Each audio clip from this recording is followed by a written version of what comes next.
नाज़रीन करामी, अगर 100 अफराद में से 2 अफराद बच जाएं तो समझ लीजिए कि ये आपके साथ किसी की दुआ है और आप खुशकिस्मत तरीन इंसान हैं। ज़फ़र मसूद बैंक ऑफ पंजाब के सदर, जो कि PIA हादसा में मौजज़ाती तौर पर बच गए थे, उनके हवाले से एक हैरत अंगेज़ बात अख़ुवत फाउंडेशन के चेयरमैन डॉक्टर अमजद साकिब ने बताई है।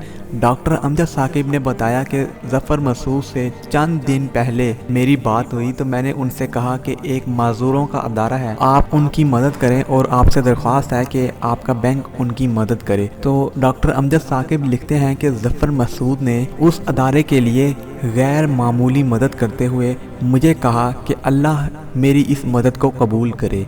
और फिर डॉक्टर अमजद साकिब लिखते हैं कि इस कबूलियत की सनद अब हमारे सामने आ चुकी है, जो कि चंद दिन बाद ही इसका रिज़ल्ट सामने आया कि कैसे ज़फ़र मसूद मौत के मुंह से बाहर निकले और उनको दूसरी ज़िंदगी मिली। डॉक्टर अमजद साकिब के मुताबिक ज़फ़र मसूद की दोबारा ज़िंदगी एक मौजज़े से कम नहीं है और शायद उनके पीछे उन गरीब लोगों की दुआ है जिनके लिए उन्होंने कुछ दिन पहले मदद की थी। सदका एक ऐसी चीज़ है जिसके इंसानी ज़िंदगी पर बहुत जल्द असरात मुरतब होते हैं। सदका बलाओं को भी टालता है और सदका कुछ ऐसी नागहानी आफत को आपके पास आने से फ़ौरन रोक देता है जिसका आप अगले ही चंद दिनों में रिजल्ट देख लेते हैं, और जिसकी सबसे बड़ी मिसाल ज़फ़र मसूद का इस हादसा में मौजज़ाती तौर पर बच जाना है। दोस्तों, अगर आपको ये वीडियो पसंद आए तो चैनल को सब्सक्राइब करें और इस वीडियो को लाइक ज़रूर करें।